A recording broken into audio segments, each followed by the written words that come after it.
So the book's name is Orientalism by Edward Said. So why this particular book is so significant? Orientalism. Orient, you understand now, Orient. This kind of terminology or this kind of a word was first introduced by the Europeans, because you all know the Eastern people or the Eastern regions, particularly the Arab countries and also the Asian countries, we have a rich kind of history. We have this history of literature, history of ancient science, mathematics, everything, dance, so everything. But what is happening after a particular period, these Western people, they have come across us or these Eastern regions, and they have dominated the Eastern regions for a specific number of years or a particular period. So from that point of view, what is happening, there is also going on a kind of research on the lifestyle and also the culture of the Eastern people. So they kind of say the Western people or the Western colonizers who have colonized us for a very long time, they say that they know about us more than we ourselves know about ourselves. Because they are doing extensive kind of research on the Eastern people, or this particular term is used for the Eastern individuals or people from Eastern regions. What is that? The Orientals, and whatever lifestyle or what is related to them, that is called Orientalism. Orientalism is this kind of scholastic kind of approach or scholastic kind of research or findings about the Orient. Orient, that means the Eastern people. Suppose I am doing a particular kind of research and I am writing a book on the Orient or the Eastern people. So that kind of research or that kind of thought process will be called, philosophy will be called Orientalism. Orientalism. And these people, the Eastern people, they are called Orientals. Orientals.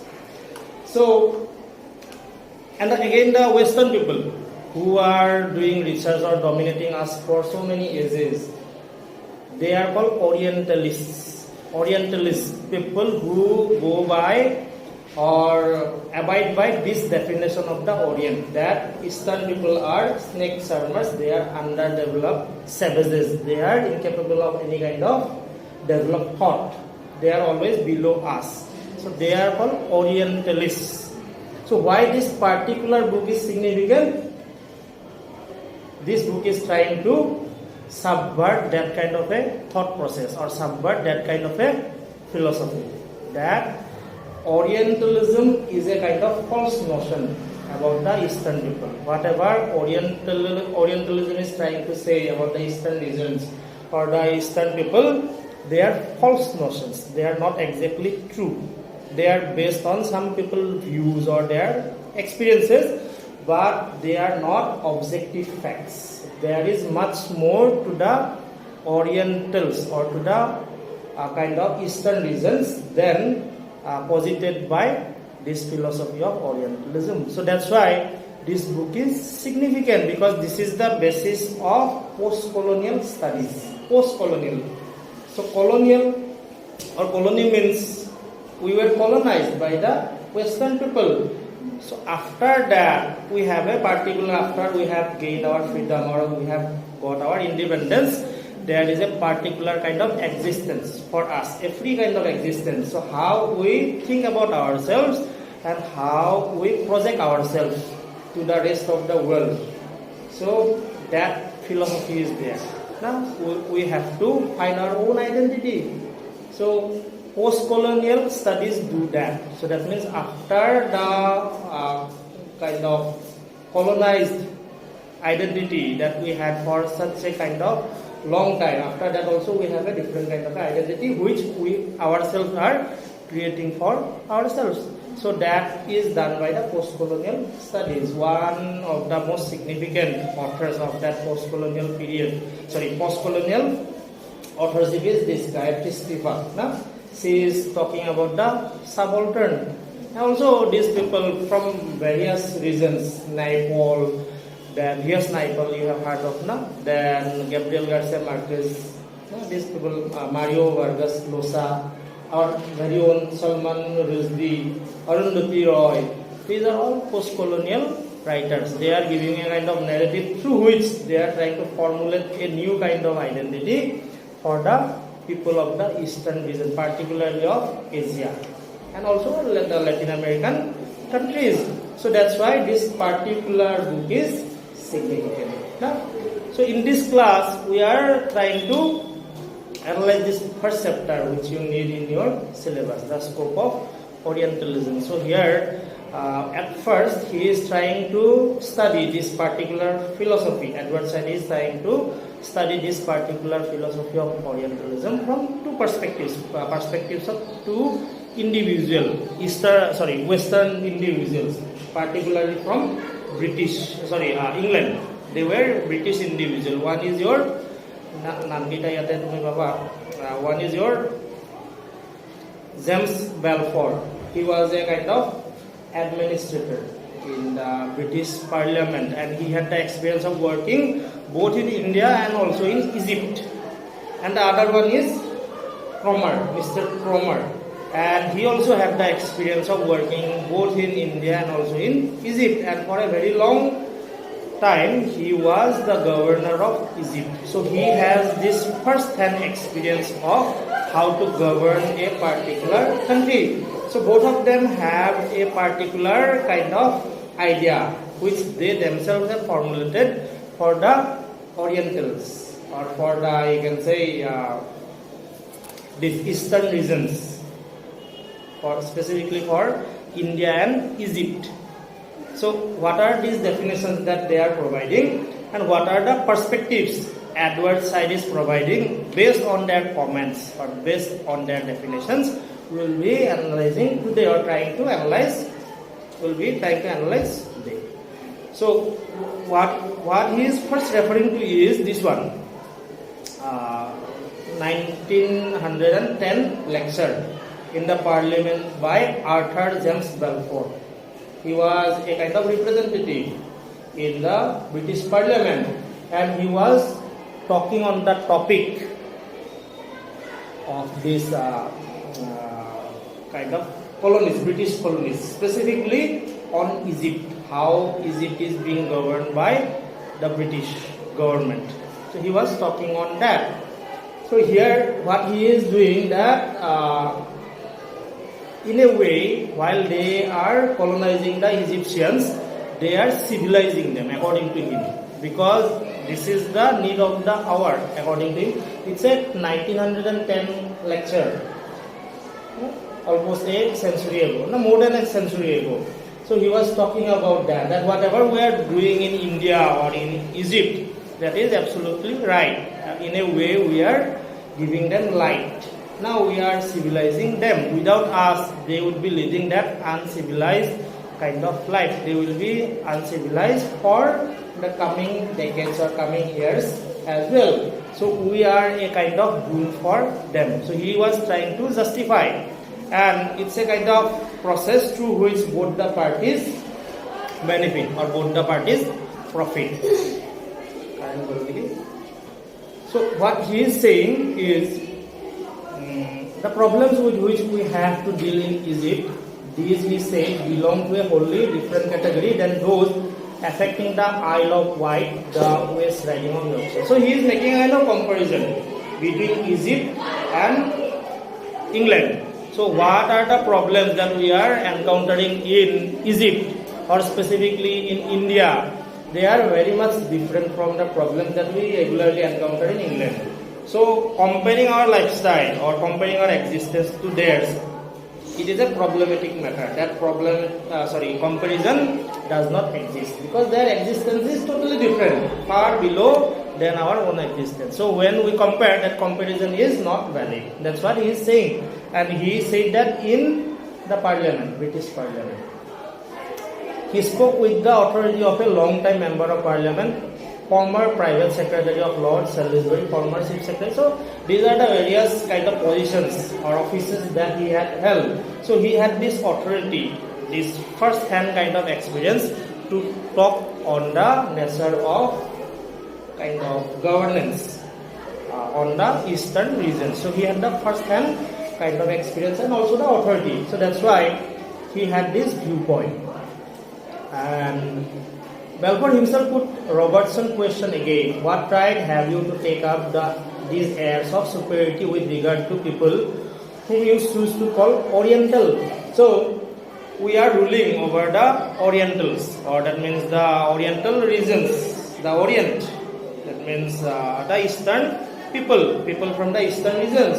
So we are doing it with a right, as if we have a particular right over them. So what is that right? How can we justify that our governance over them is valid?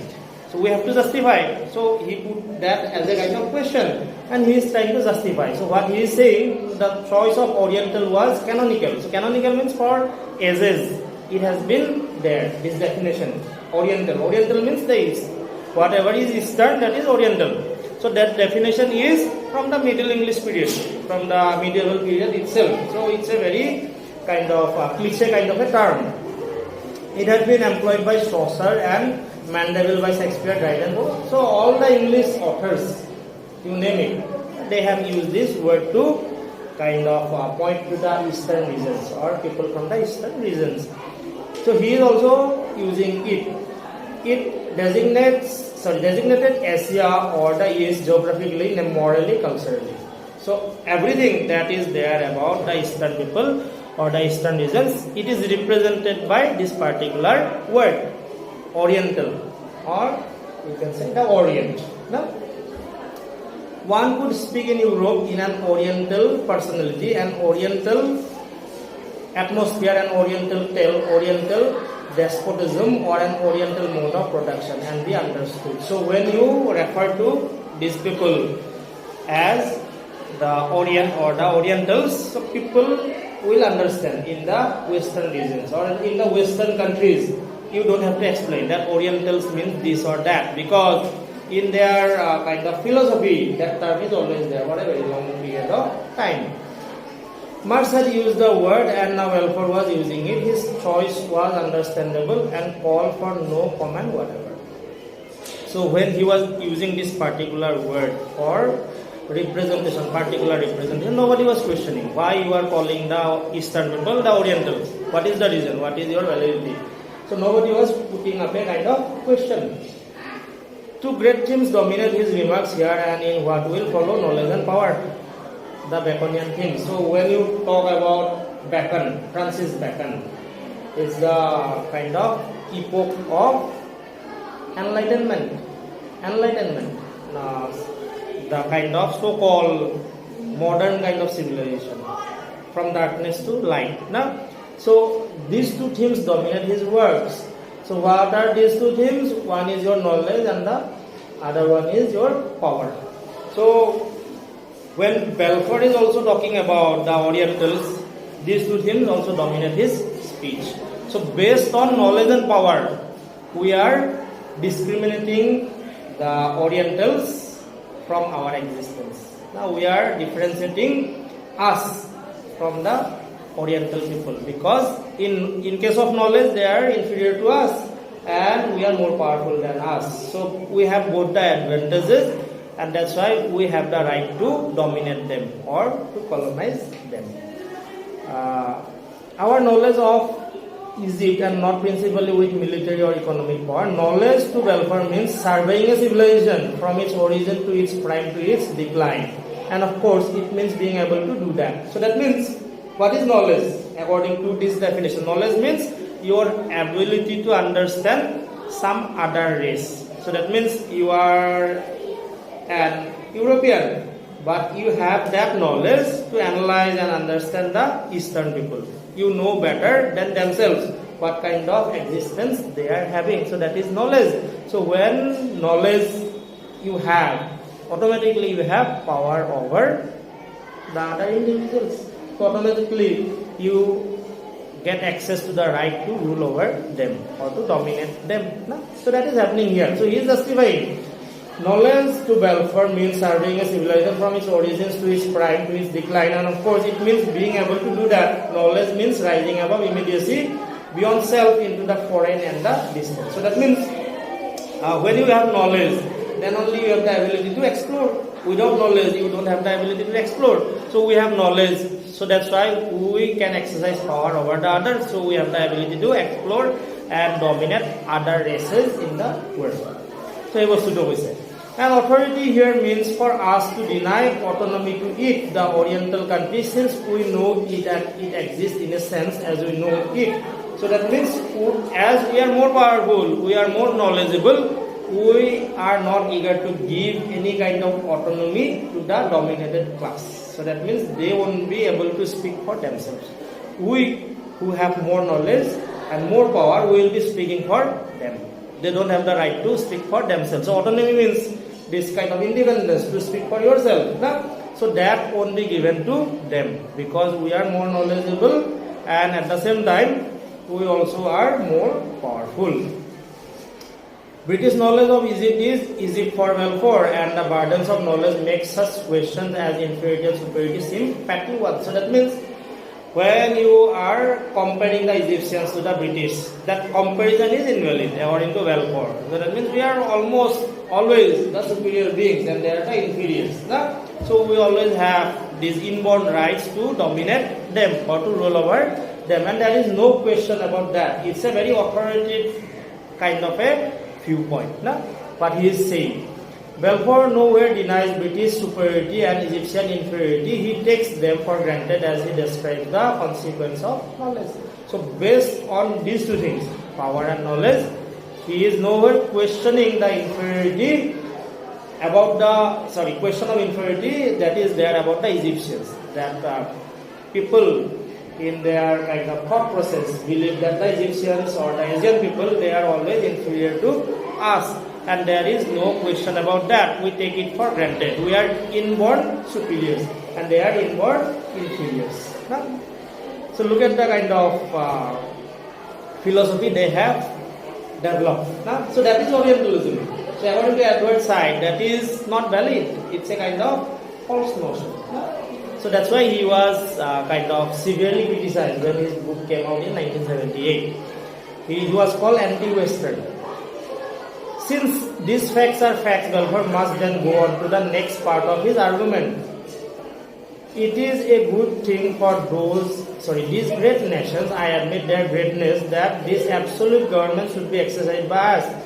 I think it is a good thing. I think that experience shows that they have got under it far better government than in the whole history of the world they ever had before, and which not only is a benefit to them but is undoubtedly a benefit to the whole of the civilized race. So what he is saying, if as we have the knowledge about their existence, about their history, when we compare their previous existence with the kind of existence they are now having under us, we can definitely say that their present state is much better than their entire history. So when we make the comparison, so autonomy is not valid for them. If they are independent, they are not going to flourish. Under us, they are flourishing. That means it is better for them. So look at the kind of justification or argument he is giving. We are in Egypt not merely for the sake of the Egyptians, though we are there for their sake. We are there also for the sake of Europe at large. So it's a mutual kind of profit. They are profiting from us. At the same time, we are also profiting from them. So it's a mutual kind of business. It does not occur to Balfour, however, to let the Egyptians speak for themselves. But whatever may be the cost or whatever may be the consequence, the kind of bottom line is that we won't give them the right to speak for themselves. Whatever we are doing for them, it is absolutely right according to us, and we are trying to civilize them, develop them, give them a better existence, better life, but they won't have the right to speak for themselves or do self-government. However, to let the Egyptian speak for himself, since presumably any Egyptian who would speak out is more likely to be the agitator, wishes to raise difficulties. So, somebody who tries to speak for himself or for the Egyptian race, he will be simply viewed as a kind of agitator. Agitator, you understand? No? Somebody who kind of causes difficulties. No? When something is going on smoothly, an agitator would be somebody who would be protesting, doing different kind of things. No? So disturbance he would be creating. So that kind of individual won't be tolerated. Then the good native who overlooks the difficulties. So there would be two kinds of people. People who try to resist us, so they would be kind of extirpated. Extirpated means they would be dismissed. They won't have any kind of existence. No? And people who overlooks the difficulties of foreign dominion. So that means there both difficulties will be there and gains will also be there. So people who accept the gains and overlook the difficulties, they will be accepted by the Europeans, and people who resist, they will be simply kind of abolished.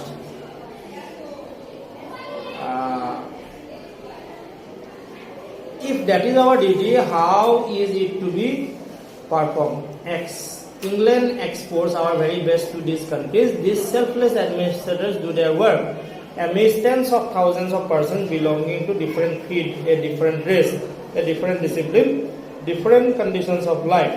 What makes their work of governing possible is their sense of being supported at home by a government that endorses what they do. So what he is finding difficult to absorb is that we send our best soldiers, best administrators to these colonies, but at home itself, in our parliament itself, we are raising questions about their existence over there. So if they know about this question that we are posing about their governance, so their moral won't stay high, it will be lower, so they won't be able to work properly. So what they need is that complete kind of support from home. Where we are sitting, we should support them wholeheartedly where they are working. Now, that's what he is trying to say. Directly, the native populations have that instinctive feeling that those with whom they have got to deal have not behind them the might, the authority, the sympathy. So, if the native population, that means simply the Indians or the Egyptians feel that these kind of administrators are here with us, ruling over us, but they don't have the requisite support from the government at home or the administrators at home.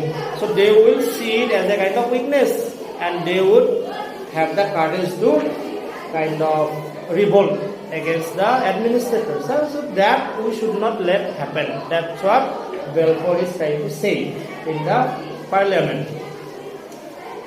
Just as our officers lose all that sense of power and authority, which is the very basis of everything they can do for the benefit of those among whom they have been sent. England knows Egypt. Egypt is what England knows. England knows that Egypt cannot have self-government. So, Egypt, when we talk about Egypt, or particularly if we talk about India, so what is the notion that is being posited by this philosophy of Orientalism? What is that? Whatever we articulate about India or about Egypt, that is the concept the rest of the world should also know.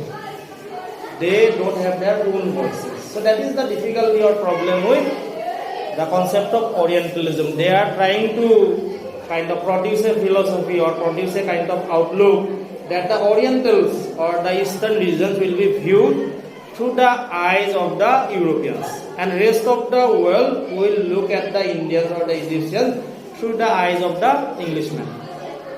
So that would be far removed from what the real existence is. No? So if they visualize the Eastern region, the kind of Eastern regions, or particularly these countries, Egypt or India, their visualization, if it is representation is false, then the rest of the world will also visualize the Indian culture or the Egyptian culture or existence in a wrong way. No? And if this generation has passed, the next generation will also read about them, read this kind of a concept or this kind of philosophy. So they will also be brought up with that false notion. So generation after generation, that will be going on. That false notion about the Eastern regions or the Eastern people will be going on.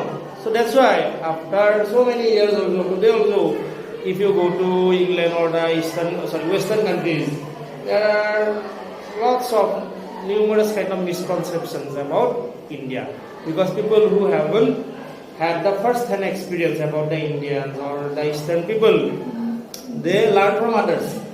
They have this bookish kind of knowledge, na? So whatever that is provided is wrong. So without having this first-hand experience, they will have this misconception. So Edward Said is trying to point that out. There are, of course, the English for whom the pronoun we is used. So when this particular individual, Balfour, is speaking, he is using this pronoun we. So that means we, the superior class, and they. So when he is using these two pronouns, we and they, we means only the Western people, the English people, and he is not including the Eastern individuals. So in the East also, there may be lots of individuals who are at par with the Western individuals, or the Western people.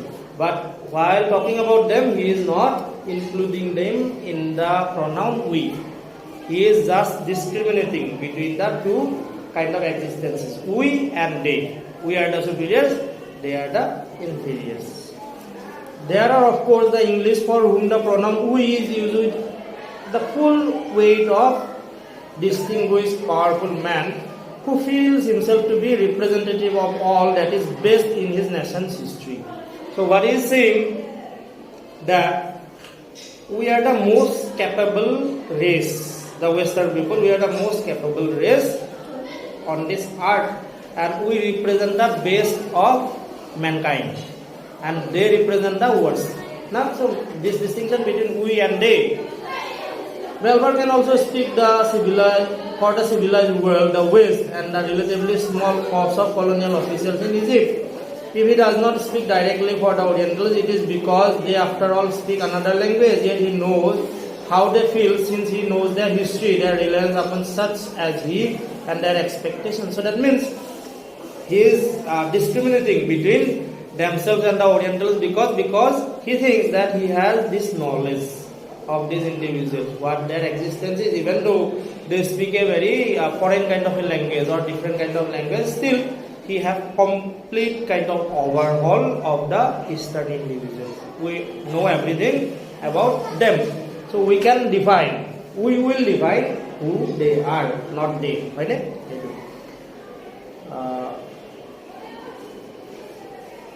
Still, he does speak for them in the sense that they might have to say where they to be asked, and might they be also answered, would somewhat uselessly confirm what is already evident, that they are a subject race dominated by a race that knows them, and what is good for them better than they could possibly know themselves. So repeatedly this argument is there. No? So these Oriental people, they themselves know what is good for them. Even if they get the opportunity to have self-government or self-existence, then also they won't know how to exist properly. And as we have knowledge over them, power over them, so we can know, or we know that what is best for them, what is the best kind of existence they might have, and we will give them opportunity. So they are over reliant on us. Without our existence, they can't exist. They will be savages. So our domination over them or our colonization of them is properly justified, because without us they won't be human beings, they will be animals. Powerful and up-to-date empires have really brought them out of the wretchedness of their decline and turned them into rehabilitated residents of productive colonies. So again, he is not kind of rejecting this notion that these Oriental people had a rich kind of history. In the past, thousands years ago, they had this rich kind of culture, rich kind of existence. But after a certain period of time, they had gradual decline. So this present state is very poor. Now the worst. So that's why we have come to their rescue. We are not rejecting that they also have a very rich kind of a history, rich kind of existence. But presently they are incapable of realizing that. No? So that's why we are there to rescue them. That's what he is saying. Egypt in particular was an excellent case in point. And Balfour was perfectly aware of how much right he had to speak as a member of his country's parliament on behalf of England, the Western civilization, about modern Egypt. For Egypt was not just another colony, it was the vindication of Western imperialism. So vindication you understand? No? Vindication means justification. The best case that we can, or you can use the term case study. So best example of a prospering colony is Egypt. What we have done for the Egyptians or in Egypt, that we can provide as a kind of example for the vindication of our imperialism, that it is not totally unjustified. It was until it is annexation by England and almost academic example of Oriental backwardness, it was to become the triumph of English knowledge and power. Between 1882, the year in which England occupied Egypt and put an end to the nationalist rebellion of Colonel Arabi, and in 1907, England's representative in Egypt, Egypt's master was Evelyn Baring, Lord Cromer. So this individual you have to remember. Balfour is there, and also this individual, Lord Cromer, he was the governor of Egypt for a very long time. This Lord Cromer, he was the governor of Egypt for a very, very long time. So he had this first-hand experience of being the governor of Egypt. On July 30, 1907, it was Balfour in the Commons who had supported the project to give Cromer a retirement prize of £50,000. So Balfour, again in the Parliament, kind of demanded for a retirement price of £50,000. So now, what is the value of a single pound? It is around 120 rupees, na? Lump sum 100 rupees, and 50,000 will be 50,000 into 100. 50,000 into 10, 5 lakhs, 50 lakhs. That means in present days value, it will be 50 lakhs. So he was demanding an amount of 50 lakhs as a kind of retirement fee for whatever he had done as the governor of Egypt. So such was his services there.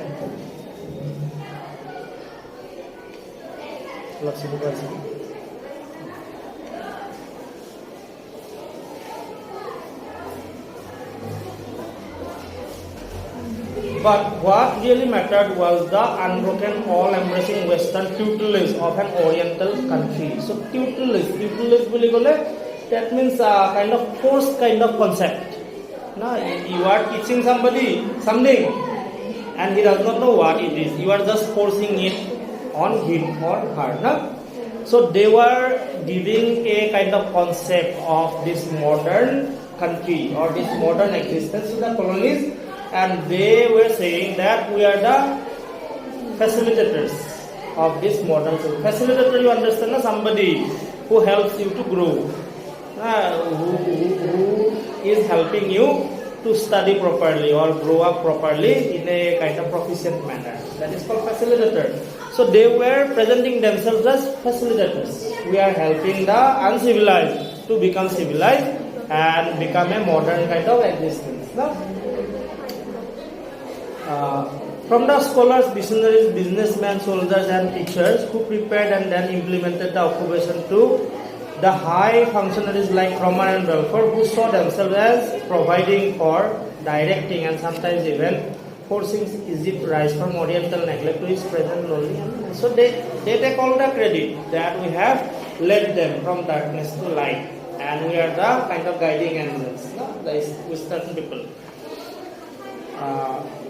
The argument, when reduced to its simplest form, was clear. It was precise, it was easy to grasp. There are Westerners and there are Orientals.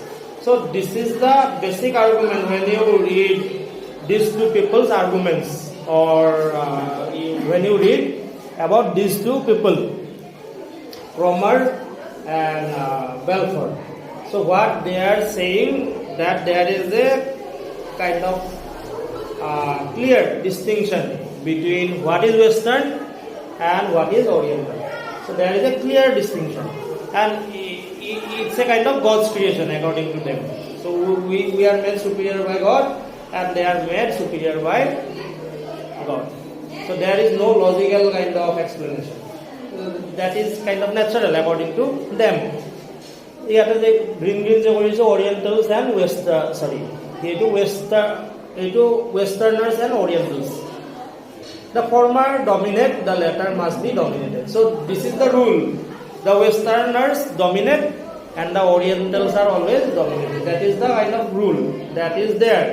The former dominate, the latter must be dominated, which usually means having their land occupied, their internal affairs rigidly controlled, their blood and treasure put as disposal of one or another Western power. That Balfour and Cromer as well should see could strip humanity down to such ruthless cultural and racial essences was not at all an indication of their particular viciousness. So this is significant. This passage is very important. Why? Because this is a kind of comment which is made by Edward Said himself. So what he is saying, that this clear distinction between the Western and the Eastern, it is not particularly justified. What they are doing to the Eastern people or to the Orientals, it is kind of illogical. There is no logic behind it, and they are trying to bring in a kind of concept or a kind of distinction between the two races, because there are lots of hidden agendas. So they had lots of agendas which were hidden from the public eye, and in order to hide their agendas, they kind of brought out these kind of notions or this kind of distinction. So Edward Said was trying to expose them, their philosophy or their exploitation of the Eastern people. So what he is saying, the former dominate, the latter must be dominated, which usually means having their land occupied, their internal affairs rigidly controlled, and their blood and treasure put at the disposal of one or another Western power. So that does not mean coexistence. When you dominate somebody, you are taking away their lands, you are controlling their internal matters, and at the same time you are taking away their earnings as well. So that does not mean coexistence. So what they are trying to posit to the other kind of countries or the rest of the world, that they were coexisting with the Eastern individuals or the Orientals, but that was not the case. They were going by their agenda, this hidden kind of agenda. Rather, it was an indication of how streamlined a general doctrine had become by the time they put it to use. Now streamlined and effective. So that means it's not a very kind of something that has come within a short period of time. They have been doing it for a very, very long time, and they have developed this propaganda throughout the ages, throughout the years, decades, and they have streamlined it. That means they have valid kind of arguments for their activities. Now they have brainwashed the individuals, Western people. They have infused into them a kind of philosophy that whatever is related to the Eastern region, it is inferior, and without our help, they are kind of doomed. So we have to go to their rescue. So that philosophy they had infused into the individuals. So that's why they could use them as soldiers or administrators. Otherwise, they also would have rebelled. Why not? Moi jodi kong tumak force kori ate joi to kam kora. Tumi jodi believe no kora, you won't be doing na. So they had infused that propaganda into them for a very long time, and after a certain period, they were able to streamline it. That means it had become a kind of norm. Then only they had put it into use. Cromer spoke about Orientals specifically as what he had ruled or had to deal with, first in India, then for the 25 years in Egypt. So this individual in question, Cromer, Lord Cromer, he was first serving in India. Now, then he went to Egypt and was the governor of Egypt for about 25 years. So imagine an individual leaving his country, going to a foreign land and ruling over the natives for 25 years. So obviously, he would have lots of first-hand experience. No?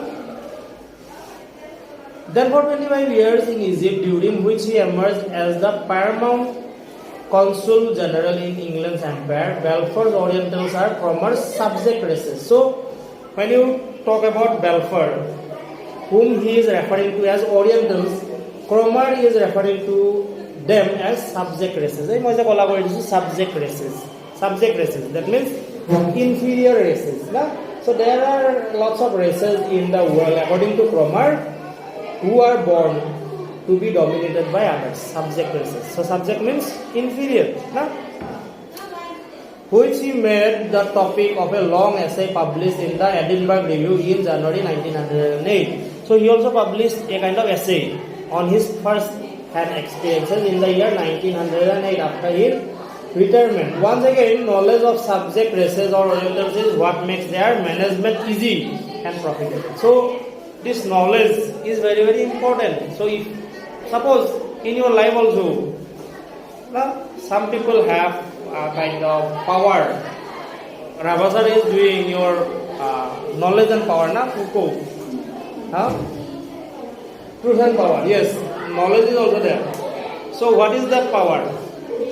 Power exists everywhere, He must have cleared it to you. Power is everywhere.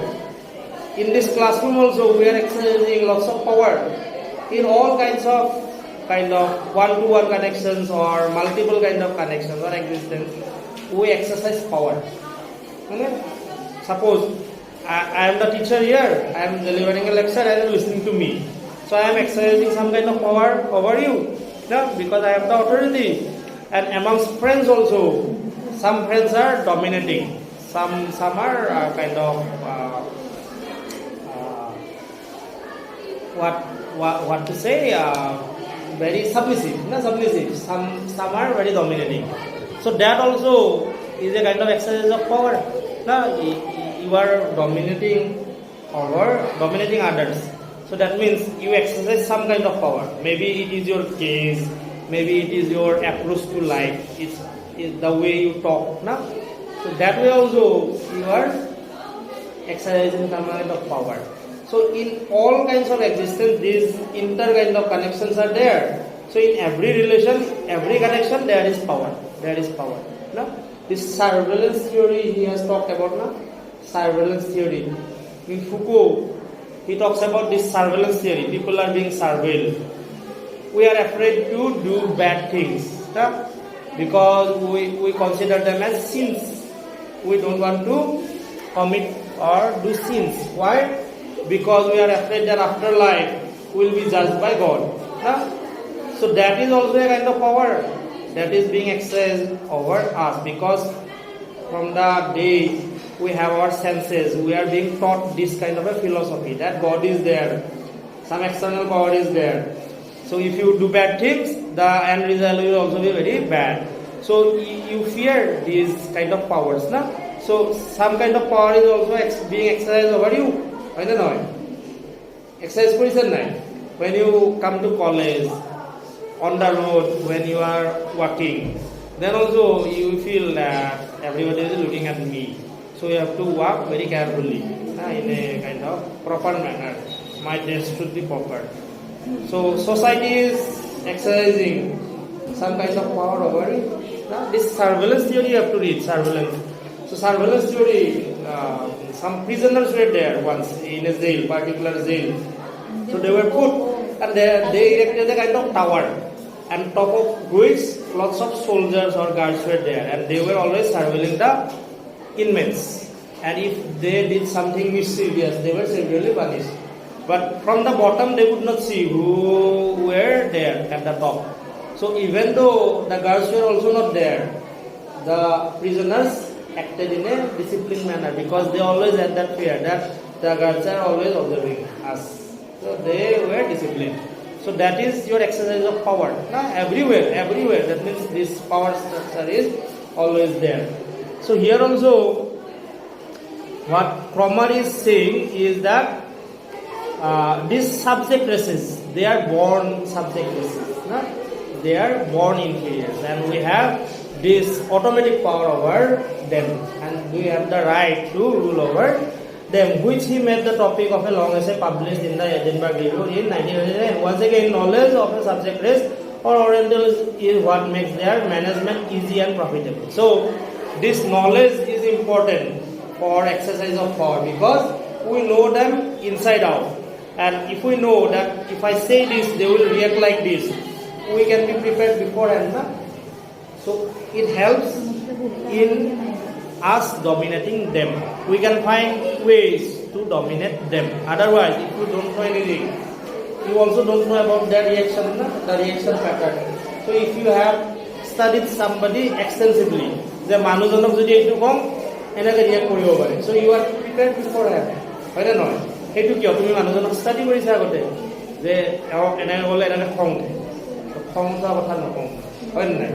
So the Western people also have complete knowledge of the Orientals. So they also know their weaknesses, there are loopholes that is there, that are there in the system. So they can always fill it. It was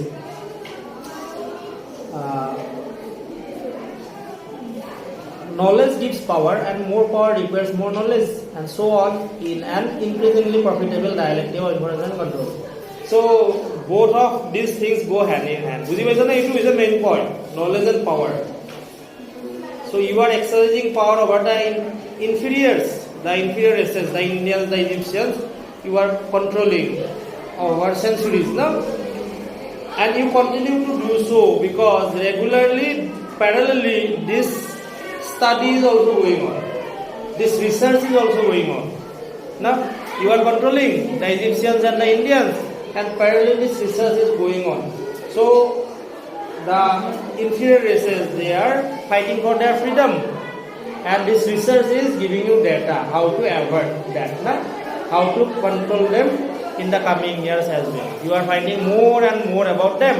So as you have more database about them or more knowledge about them, you have more power. So day by day this volume of data is increasing, and the volume of your power is also increasing. So that's why you are becoming more powerful with more knowledge. So Orientalism was a kind of study or a kind of research that was sponsored by the government. Sponsored by the government because of their imperialistic kind of agendas. They wanted to set up colonies in different parts of the world. And that's why they were also doing research on those races, on those societies. So they were sponsoring this intellectual kind of database. People were working at the behest of the government, the British government. So it was a kind of sponsored kind of a thing. But you as a normal individual, common individual, you did not know about these things. Today America is doing everything. The Russia-Ukraine war, they are also indirectly involved, but to the common eye, it does not appear. You don't see directly, but they have these hidden agendas, and they are doing research how to do, how not to do, and they have also these kind of bonds or agreements with the Russian government as well, or the Ukrainian government as well. So what they are doing there, they are doing it indirectly, so that nobody can question. So Edward Said is also exposing the English government, and they have those hidden agendas, and to propagate their agendas, they also sponsored this kind of study, and that study is called Orientalism. Orientalism, this philosophy of Orientalism. So what he is saying that now basically what he is saying, Cromar is saying that whatever is related to the Orientals or their minds, everything they project, it is always ambiguous. Ambiguous. That means they can't represent themselves or their world, their culture in a very logical or clear manner. But whatever is posited by the Western individual, it is always very clear cut, very kind of logical, very precise. So this is the kind of difference, basic difference that Kromar is finding. The mind of the Oriental, on the other hand, like his picture streets, is eminently wanting in symmetry. His reasoning is of the most slipshod description. Although the ancient Arabs acquired in somewhat higher degree the science of dialectics, their descendants are similarly deficient in the logical faculty. So that means basically what they are saying, they are incapable of any productive thought. They lack proper brains. That is the kind of bottom line. Now, according to Kromar, they are incapable of any kind of logical thought. They are often incapable of drawing the most obvious conclusions from any simple premise of which they may admit the truth, and endeavor to elicit a plain statement of facts from any ordinary Egyptian. So it means they don't have this kind of basic human faculties as well. They don't know any discipline in their life. They don't know that pavements are for walking and fields are for walking. That means very simple concepts are also beyond them, according to Kromar. So that means they are almost like ape-like, no? And wanting in lucidity, he will probably contradict himself half dozen times before he has finished his story. He will often break down under the mildest process of cross-examination. And what they always fear is cross-examination. So that means if a kind of Oriental individual is saying something, and if you cross-examine in between, cross-examine means if you ask questions, so they fear questions. If questions are put in front of you or put to you, you won't be able to explain yourself or your own speech or your existence. So they are always afraid of cross-examination, according to Kromar.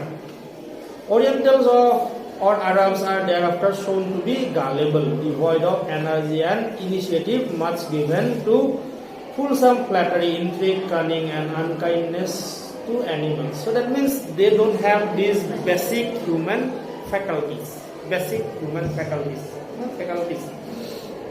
Orientals cannot walk on either a road or a pavement. To say already, Orientals are inveterate liars. They are lethargic and suspicious, and in everything oppose the clarity, directness, and knowledge of the Anglo-Saxon race. So that means the bottom line that Kromar is giving in his book is that Oriental means exactly the opposite of the Anglo-Saxon race.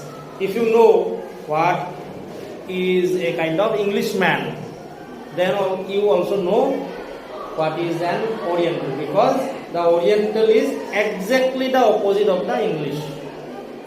So if you know one definition, you can know the other simply by giving the opposite numbers. So what the Englishman is capable of, exactly the Oriental is incapable. That is the bottom line that Kromar is giving. So almost a kind of insult, So he is generalizing the entire kind of inferior existence. Generalizing that all the Indians are like this. You can never generalize that. So Edward Said had problem with that, this generalization.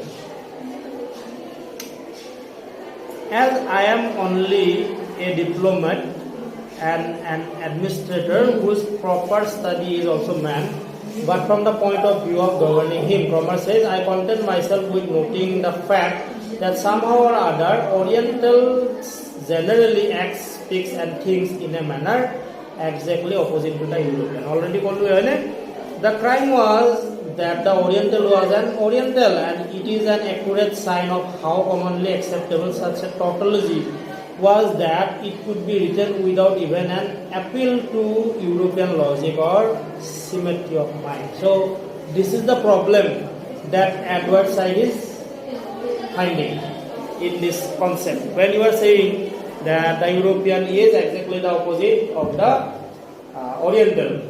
So if somebody is writing that in a book and publishing it and no other individual is opposing it, so seriously you have some kind of a problem in your own philosophy, in your own civilization.